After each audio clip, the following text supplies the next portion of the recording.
Welcome to the Deep Dive. This is where we really dig into some fascinating sources, break them down, and pull out the key ideas just for you. And today, well, we're wrestling with some of the biggest questions out there. The why are we here? Stuff that tends to pop up, especially as you get a bit older, gain some experience, start thinking about mortality. Yeah, definitely. And the sources we're drawing on today are, well, they're pretty deep. We've got everything from astrophysics to philosophy, looking hard at belief systems and objective truth. The scale we're talking about is huge. I mean, the universe, almost 14 billion years old. But our goal, our mission here is actually quite focused. We want to connect that massive cosmic scale directly to your life day to day. And hopefully show you something surprising, that actually you're not small in all this. You're incredibly large. Okay, large. I like the sound of that. Let's start unpacking that, maybe beginning with mortality, the ultimate deadline, right? It sounds completely backwards, but the sources argue knowing we will die is what gives life focus, purpose even, resolve. It is a bit of a paradox, isn't it? But think about it like mathematically almost. If you had forever, infinite time, where's the drive? An infinite life means, well, you could put anything off indefinitely. So nothing is precious, nothing is urgent. Any potential achievement sort of dissolves into meaninglessness because there's always more time. Exactly. It creates that urgency, that feeling that you want to make a difference. You want the world to be better because you were here. That fuels that, quote, the sources mention, be ashamed to die until you have won some victory for humanity. And that victory, that drive, it hinges entirely on knowing the clock is ticking. Right. And this philosophical idea, this purpose, it ties directly into your actual physical self. When we shift from philosophy to the science, well, we hit this cosmic connection, the simple, undeniable truth. You are stardust. Okay, let's dig into that. The chemistry, it's actually staggering when you look at it. The most common elements in us, hydrogen, oxygen, carbon, nitrogen, in that order. And then you look at the most abundant elements in the whole universe. Yeah. Take out helium, because it's inert, doesn't really react. Right, it doesn't participate chemically. And what do you get? The exact same list. Hydrogen, oxygen, carbon, nitrogen. It's just, wow. It's the stardust revelation. And the timeline is crucial here. Hydrogen, that's ancient, made in the Big Bang. Primordial stuff. Exactly. But the heavier elements, the oxygen you're breathing right now, the carbon, that's the backbone of your DNA, the nitrogen, all of that, it was manufactured, cooked up deep inside massive stars. Stars that lived, died, and then exploded, right? Yeah. Supernovae. Precisely. They blew up, scattering all that enriched material across the galaxy, like cosmic seeds almost. So every carbon atom in my body, your body, has been on this incredible journey across space and time for billions of years just to end up here. Yes, that's the point. We aren't just living in the universe. The universe, its actual material, is alive inside us. And that realization, it feels almost spiritual for many people, but it's pure science. Yeah. It's an objective fact about our connection. And this oneness, it goes beyond just the atoms, doesn't it? It digs right into biology, too. We all know life on Earth is related, but the specifics, they can be pretty mind-blowing. Oh, absolutely. The sources give a fantastic example, really surprising. You share 20% identical genes with a banana. A banana? Seriously? Seriously. And get this, humans and mushrooms. Fungi. We actually share a more recent common ancestor with each other than either of us do with green plants. Wait, hold on. Humans are closer to mushrooms than to trees or grass. Biologically speaking, yes, in terms of our evolutionary path. That is wild.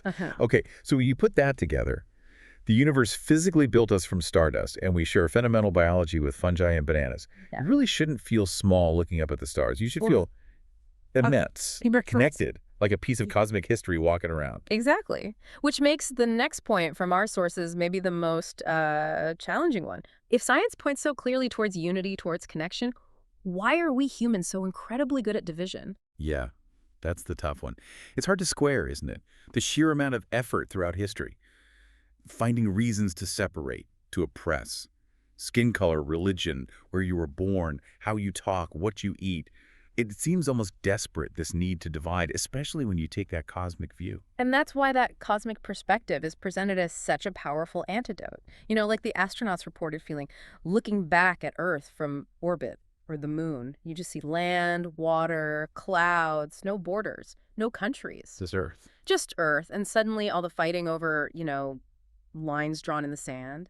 It looks utterly ridiculous, pointless. But it's not just fighting over lines on a map. The sources argue there's a deeper conflict happening now, a fight over truth itself, They pinpoint this core problem. People valuing what they believe or feel is true more than what objectively is true. hmm And that drift, that prioritizing of subjective feeling over checkable, verifiable facts.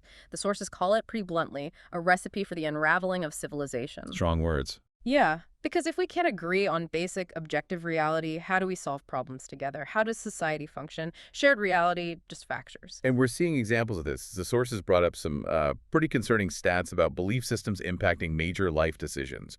Specifically, data showing something like 80% of Gen Z believe in astrology, and around 72% of Gen Z and millennials let it influence big choices: romance, health, jobs. It's a striking number. And look, the issue isn't really about someone checking their horoscope for fun. It's about the potential larger trend. The danger zone is if that kind of thinking becomes dominant. If, say, 100% of people started attributing natural events, storms, diseases, whatever, purely to unknowable mystical forces. Then you stop looking for the real causes. Exactly. Stop investigating. You stop questioning. Civilization, by its very nature, relies on understanding and manipulating the natural world. If you stop trying to understand, you effectively retreat, back towards the cave, metaphorically speaking. It sounds like inventing answers prevents you from finding real ones, which ties into that concept they mentioned, the God of the gaps. Yeah, the God of the gaps. It's this idea that historically God, or the divine, has often been used as an explanation for whatever science couldn't yet explain. Why does the sun shine? Why do seasons change? How did life begin? Those were gaps in knowledge. And religion filled them. Often, yes. But every time science does figure something out, explaining gravity or evolution or stellar fusion, that gap shrinks. God, in this definition, becomes confined to the ever-receding pockets of our ignorance. But the problem arises if you decide the gap explanation is final. Right. If you say, okay, that's the answer, we don't need to look further, then you halt progress. You stop asking the next question. And that scientific curiosity, that engine of understanding, stalls. Okay, that flows nicely from the known unknowns into, well, the really speculative stuff. Questions about reality itself. Let's tackle the big one. Simulation theory. Are we living in a giant computer game? Right, the simulation argument. It's basically a probability game. The core idea is this.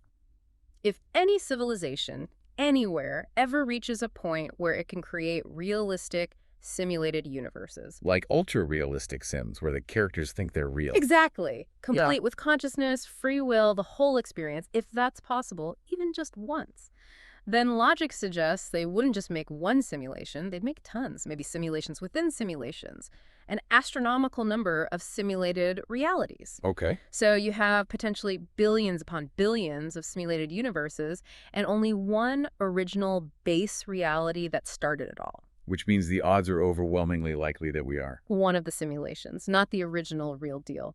Statistically, it's almost a certainty if such simulations are possible. Wow. Okay, that's slightly terrifying. But you said there's an escape hatch, a counter-argument. Yes, thankfully. There's a neat little argument that improves our odds considerably. Please tell me. I need this. It hinges on our current technological state. Right now, today, can we create a perfect, indistinguishable simulation of reality with conscious beings inside? No, definitely not. Not even close. Okay. So, if we currently lack that power, then we must be in one of two situations. Either we are the very first original base reality universe, The real one. or we are simply the last real universe in a chain that hasn't yet developed the technology to create simulations itself. Ah, I see. So we're either first or last in the real category. Exactly, which suddenly shifts the odds from near zero to maybe 50-50.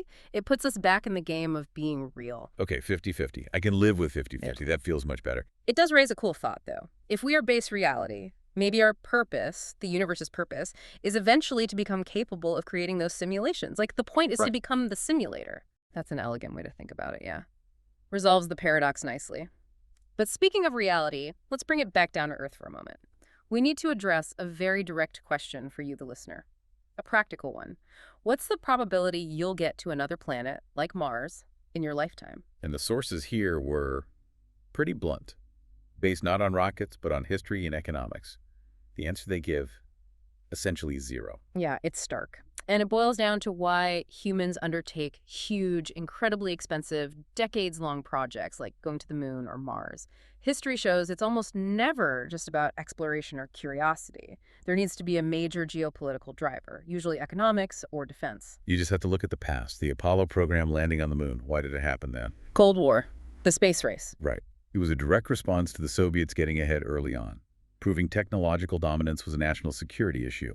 And what happened the moment the race was clearly won? Funding dried up, the political will vanished, and we haven't sent humans back to the moon in over 50 years. Until recently, with the Artemis program ramping up. Exactly. And notice the timing. Artemis really gained momentum around the late 2010s, right about when China made its own ambitious moon program very public. Geopolitics again. A new competitor. It seems to be the consistent trigger for funding deep space human travel. Without that competitive pressure, that defense or economic angle, the sheer cost and difficulty are just too high. And the scale is immense. I love that analogy they use. If Earth is a standard classroom globe, the moon is only about 30 feet away, manageable distance. Right. But Mars, on that same scale, Mars is a mile away. A mile. And it takes 9 months just to get there, one way. Then you have to wait for the planets to align again to come back. We're talking a 3 to 5 year round trip, minimum. Without that geopolitical imperative pushing for decades, sustaining trillions in funding, history suggests it just won't happen. It seems unlikely based on the evidence. So, okay, if escaping outward isn't really on the cards for us personally, the journey has to be inward, right? Back to personal growth, learning, finding, wisdom. That's the pivot. Knowledge comes from refining information. Wisdom comes from refining knowledge through experience. And the sources really emphasize this idea of showing for your age. You know, you hit 30, maybe you think you've got it all figured out. Yeah. Been there. We all have. But then you look back later and realize, wow, I knew nothing. Wisdom isn't automatic. It has to be earned through living, reflecting, messing up sometimes. And the best way to earn it, they argue, is just by paying attention. Living alertly. They made a great point. You shouldn't really need constant instruction as you get older because, and I quote, there is no better lesson than doing something and learning that you shouldn't do it. Oh, yes. Yeah. Mistakes are the curriculum. If you're smart, if you're observant, life itself teaches you what works and what doesn't. Hard-earned truths. So the ultimate goal isn't necessarily finding the answer, like the single meaning of life. Probably not. It's more about learning enough to understand what you don't know, to push the boundary of your own ignorance outwards. Which means maybe we should stop searching for that one perfect question. And instead, learn to love the questions themselves, all of them. Because only by expanding what you realize you don't know can you even conceive of the next better question, the one you haven't thought of yet. That's real intellectual growth, moving the horizon. So that kind of brings us full circle, doesn't it? From mortality making life precious to our stardust origins, the challenges of division, the reality checks on space travel. It all comes back to how you navigate this life right here. Absolutely. Which leads us perfectly into the final provocative thought we wanted to leave you with today. Looking at society, our sources raised a really interesting point about community hubs, churches, mosques, temples, synagogues. Yeah, okay. They suggested that maybe the greatest value these places offer historically, and maybe even now, isn't actually the specific rules or the theology, but the simple act of community, the fact that people gather regularly at the same time, together, physically present. Ah, the shared time and space. Yes. Now, think about society today. We're increasingly individualistic, often quite scattered, maybe more lonely despite being digitally connected. Yet at the same time, we are more interdependent than ever before. For our food, our safety, our economy, we rely on this vast, complex network of other people. Right, a strange paradox. More separate, but more reliant. Exactly. So the question for you, the listener, to really chew on is this. In a world where we're scattering to the winds, living through screens, often lacking that shared time and physical space, how do we maintain that essential human community? How do we nurture that interdependence that we absolutely need to survive and thrive?